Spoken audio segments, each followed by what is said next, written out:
Welcome to the Low Country Revolutionaries, the podcast that dives deep into the heart of Charleston, South Carolina's vibrant entrepreneurial scene. I'm your host, Bill Bellott, founder of Veritas Exoscience, and each week we're spotlighting the boldest innovators from the Chucktown startup community. These are the visionaries pouring their heart and soul into the businesses that are transferring Charleston into a global hub of creativity and American ingenuity. Get ready for raw, real conversations with the trailblazers shaping our city's future. Let's dive in. Well, I'd like to welcome Lorenz Esposito from SearchX today. Lorenz, how are you doing? I'm doing good. How are you? I'm doing great. Hey, it's great to have you on the podcast today.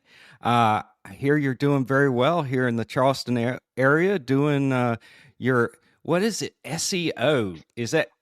I believe that's search engine optimization. Is that right? That is correct. Yeah. So that's search engine optimization. We're working with a lot of businesses, helping them rank their businesses on Google, search engines, LLM. So that is essentially what we do. That's awesome. And I saw on your site there seems to be a focus towards small business. Is that correct? Or do you work with any size business, or what's your specialty? Yeah, so we do work with all size businesses. I've tend to lean more towards the smaller businesses just because in Charleston, that's where the people I know and work with and see every day live within that realm. So it's where I actually like to play more when it comes to SEO, but we still do have some clients, clients of all sizes, so that we don't really decide who we work with, but we are always open to anyone. So, for people like myself, why does someone need to worry about SEO? What's important about that? What does it do for people? I help us understand this. Yeah, no, absolutely. So SEO is, I'd say it's one of the verticals of marketing, digital marketing, so to speak, of how people are able to find your business online, right? It's not a billboard, it's not a TV ad. This is how when people go to search for something, or they just take out their laptop or their phone, how do they find your business? So the main thing I always like to get across here is that, like, it's okay if someone sees you on Instagram or Facebook, they see your brand, but what they're going to do next is search, right? And the search comes in many forms. It could be on those channels, the social media channel. It could be on YouTube. It could be on Google. Now, the goal is, how do you get found on these different platforms without having your brand name mentioned, right? So SEO, in our eyes, how we kind of tailor it towards our work and what we do is we try to work on the non-branded terms that help businesses get found. Oh, really? So if you run a plumbing company in Charleston, right, Blue Collars Plumbing, it's actually a client of ours. We don't really want them. We're not focused on getting their brand name out there. We're focused on getting plumbers in Charleston out there, or emergency plumbers in Charleston. So that's how you get the new users, new traffic, people who don't have a bias towards a brand yet. So I would say that's one of the big reasons why SEO is so important, because it helps to get you found with people who don't know who you are yet. That's really cool. And how, again, I'm kind of naive. How do you measure like success in that area? So, say, a plumber or landscaper, aircraft manufacturer says, okay, Lorenz, do this SEO thing. And how am I going to know you did a good job? How do you do that? Yeah. So KPIs come in many forms. I would say it depends on the level of business, where you're at in your journey as well. I've worked with startups. I've worked with companies in business for 10 plus years, right? So they're going to have different KPIs for them. So to give you an example of a new business I've worked with, our goal would be to help them just get some sort of keyword associations. So when I say that, a keyword is what they type into Google or a search engine to find you. A brand new website doesn't have any keywords, right? Because it just went live. So the goal there is, our KPIs are, let's get the correct associations. And then once we get to a level of authority where Google and the search engine sector respect and understand your business, then our KPIs shift towards, how do we get to page 1 of Google? Then from page 1, how do we get to the top 3? Because typically when it comes to search engines, the top 3 positions of Google is where money gets made. That's when transactions are created. Nice. So the stats that start to go from position 1, 2, 3, that's about 70% of clicks on the internet, right? Anything on page 2, you're not really being found at all. Right. So that top 10 positioning is so important. And that's cool. that is obviously the ultimate KPI, but we don't make that known right away. The client knows what they want, but we still have to build them up there, because it doesn't, if it was that easy, everyone would do it. Of course. Right. Yeah. And KPIs, key performance indicators, correct? Correct. I'm a scientist and engineer, so I don't always know all the business lingo, but I'm trying to learn all of this. And so this is great. So that's awesome. So I saw you you went to the College of Charleston here. So is that where you learned all this stuff about SEO and AI and all the things around that? It's tough to say, but no, I would like to say I was very self-taught. That's cool though. I would say, I'm not to say I wasn't the greatest student. I played soccer at College of Charleston, but I had my focuses back then. And then, I was very self-taught afterwards when I moved over to Sweden to continue playing. And that's kind of where I started to mold who I wanted to be while I was a, soccer player at the same time. Yeah. So it was, I was kind of forced into learning and not really relying on other people or anyone else to kind of, let them control who I would kind of become in this world too. That's really great to hear. And, so you were, I read up on you. So you were a professional soccer player for Vallentuna BK in Sweden for a number of years. Yeah. So I graduated college in 2018. Went over there, played for a few years. And then when I returned back to the US, I still did a few stints of half seasons over there. I believe my last season was this past year. A little sensitive still, but I think I'm hanging up the boots now to go full in on SearchX. Really? That's it's just amazing having that kind of experience and career. How does being in sports and soccer or football, as they call it over there, how does that kind of helped you in the business world? Because I've heard people talk about this before. What has it done for you? 100%. It's a good question. I would say one of the big things I've noticed was when you play a sport, you're instantly a part of a team and working towards one goal, right? And that's to win the game. And winning comes in many forms, just like, can you keep the other team from not scoring? Can you score the goals? Can you actually win the game, right? That's the ultimate goal there. But I've also learned it helped me become very competitive in this field, because like you still are a team competing for one goal, you still have competition internally within the team, right? Wow. You're all vying to start on the team. You're all, and we're all good friends. We're all become family. Yeah. But it starts to give you that, a fundamental understanding of how is it like to work on a team, even in the business world. And so I have worked at other agencies before, and I've had competition as well in other agencies, right? How can I be better than this other person? Right. How can I kind of keep growing the ranks? So the competitive nature in me kicked in right away. Because, just like when I was a player, I know I was not the best on the field at all times. Right. I know that for a fact. But I always made sure that no one outworked me off the field. And if that was the case, in the business world, if I knew I wasn't able to get a task done in the same 8 hours a day as someone else, I'm going to work until 10 or 12 hours of that day. So I can, one, get that task done, but then get ahead for the next day. So that separation there was something that I learned a lot from playing. And I've applied a lot of learnings from my career into the business world now as well. That's amazing. Yeah.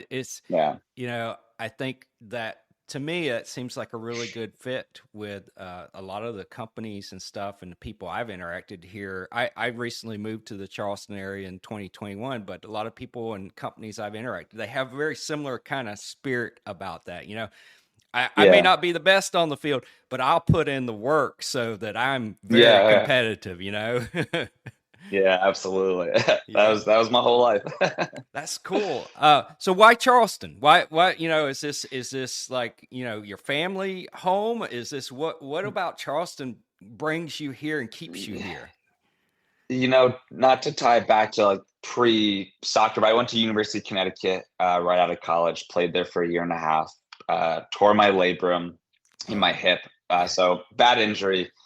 The team was very competitive, and I knew I wanted to continue playing. Fast forward a little bit, I found College of Charleston from one of my friends. He went down here. I even reached out to the team. They were Division I as well, so that was an instant check. And while I was at UConn, I wasn't playing a whole lot, so I was sitting in the cold. Right. Now I realized if I wasn't good enough to play down here, at least I'd sit in the warm weather. So that was the other side where and then maybe I'm just not cut out to even play anymore. So I ended up coming down here just off of a whim, visited day one, loved it, and continued to kind of, keep this as a home. I was here throughout college till 2018. And, I'm from Connecticut originally myself. Right. So, it's tough to beat this type of environment down here. Right. You have the beaches, you have the weather, you have the food, you kind of have everything you need to have a good life down here. Right. And many cities don't have everything Charleston has. There's always one thing missing from there. And I just found this was all encompassing. And it's tough to leave. It really does hook you in. So. Yeah, well, it's been a great place for us to kind of grow and learn about. I've had friends down here for many years, and I've come back and forth, but full time lived here since 21, and it really does hook you in. And I understand SearchX is down in historic Charleston, right downtown, so you're getting to experience the full experience of Charleston, right? Exactly. No, this is perfect. We actually just moved offices above Zach's Dax on King Street. And, this is what I love about the city is that I actually know Zach himself. Really? And we just became partners. He just signed as a client with us a week ago. And that is the beauty of why I love Charleston, is because we can have an office above one of your clients, and then we can go down there and talk about meetings and go from there. That's amazing. And that's one of the things I love. Yeah, it's amazing. It's a very small city in that sense when you want it to be. Everyone knows everyone. So I that's why I enjoy about it a lot. Yeah, I found that there's so many people. They're very down to earth, very approachable. Love to talk to you, always have time for a conversation. That's I grew up in the South, and I think that's part of the Southern culture, but Charleston's like a whole even different world. It's very eccentric and amazing, different people from everywhere. Like you said, you're from UConn. I know people from all over the world that live in this area, so it's really neat. Yeah. So yeah, absolutely. Where are you looking to go with SearchX? Are you looking to grow it beyond sort of the Charleston area, or what's your kind of dream here in the next few years? Yeah, it's a good question. I would say, so we have about 33 clients right now. 24 of them are Charleston-based. I would say we have our roots here. We do have clients that focus on other parts of the world and the US. Yeah. So we're not limited here, but I would say that it's just become much easier for me to actually meet a client in Charleston. It's a growing city. Where I see this going is I would like to become the all-encompassing SEO agency of Charleston. It's a very niche part of marketing that a lot of people tend to offer here, but maybe not do it so well or execute it as well as I think that it could be. So my plan is really take over Charleston and then expand from there. That's and awesome. The thing is, I don't know if that'll ever happen, right? I think it's one of those dreams where I can keep going every 5 years. I want to go further. I want to take more over. I saw the stats on this a few weeks ago. There's about, I think it was, there's over 750,000 businesses in Charleston. And really? It may be more if I'm not, I may have read that a little wrong, but that seemed pretty accurate to me. And I realized there's so many businesses that are starting up every single day here that, in 2 years when they become, fully functional and they're grown and matured, they're going to need an SEO company, right? So to get in early with the businesses that are looking to grow and start, I think that's how I can kind of keep making my mark here. And it goes to show, if you type in SEO Charleston SC, we do show up number one on the map. Yeah. So your stuff is working for yourself. This is great. Digitally, we are doing the right thing. So the plan is just to keep growing from there and see what else we can do. Yeah. So, I've been very excited, and just like yourself, to be a part of like the Chucktown startups, and the whole startup community is really amazing here in Charleston. And, I heard somebody, I was doing a podcast last week, and somebody said, some people call it Silicon Harbor because it's got that kind of Silicon Valley type vibe, but in a very Charleston way. And so there's so much activity and so many things happening here. So I think you're in a great place to really like grow. And a lot of the startups here, we're all in a great place to kind of grow and succeed. So that's an awesome thing to do. Yeah, 100%. And that's the thing about Charleston I love so much, is that when Toby started the Chucktown startups, and everyone who's a part of it, yourself included, it was, it's just such like everyone it's a community environment, right? People want to see each other succeed. And they, everyone can find a way to help each other, even if it's as simple as me doing SEO for someone else, or you doing this podcast right now to help him out. And then also an agency. It's just so easy to kind of find ways to work together to help everyone continue to grow in their own lane too. That's one of the things I loved about Charleston, and that's why staying here is very easy. Yeah, exactly. So what kind of advice would you give to other startups and entrepreneurs that are just kind of getting into what they want to do right now? Yeah, I would say, staying ruthlessly focused on solving one real world problem better than anyone else. A lot of times people think they need to be good at 5 different things. Just stay focused on one. And, another thing I would say is surround yourself with people who are smarter than you. That was one of the best things I've ever done. And that's helped me continue to push my business to new levels. When I moved from operational, manager, like doing the work for clients, to now becoming kind of this CEO growth, person at my own company, not touching as many clients anymore. You have to start to realize, okay, I'm a business owner. I'm not actually an SEO manager anymore. So knowing, okay, now I have to file taxes. Now I have to do this. I need a bookkeeper. I don't want to do that. So it's just, those are the simple ways of saying, hey, I know who to surround yourself with to continue to grow your business. I think those are probably 2 big things I would say for entrepreneurs, or, people who are looking to start something new. Then the last would be is execution matters more than an idea. Get something off the ground and fine tune it as you go. If you wait for the perfect moment, it's going to slip by. And yes, it may still work if you kind of wait and take your time, but getting something out there just to get some sort of feel and understanding, hey, does this have traction? Can this work? And then fine tune it from there. So, I didn't wait for SearchX to have the most beautiful website. I've built my website 3 different times since launching, and it's been only a year and a half. So just get something out there and you'll be in good hands. Surround yourself with the right people and stay focused on one thing. Right. Yeah, that's awesome. That's awesome advice. It's like, I've heard similar things, like some people in the science community talk about failing fast. Try a bunch of fail quickly, don't drag it out, and get to the next thing, and so that's great, really great advice. I really appreciate this. Anything else? Any last words, Lorenz, you'd like to tell people out there that's listening right now? I would say, if anyone's looking for a new website or some sort of SEO, to help their business rank on Google, the search engines, LLMs, more than happy to have a conversation. We do offer a free SEO audit on our homepage. So it doesn't hurt to take advantage of that. And if you want to have a conversation, then we can set something up. Awesome. And the webpage is searchxpro.com. Is that correct? Correct. Yes. Awesome. Well, it's been a pleasure talking to you. Thank you so much. And I look forward to talking to you again in the future. All right. Thank you, William. Appreciate it a lot too. That's a wrap for this episode of the Low Country Revolutionaries. Thanks for joining us as we celebrate the fearless entrepreneurs making wave in Charleston's Chucktown Startups community. I'm Bill Bellot, and it's been an honor to share these inspiring stories with you. If you enjoyed this episode, subscribe, leave a review, and share it with someone who needs a spark of low country innovation. Until next time, keep pushing the boundaries of what's possible.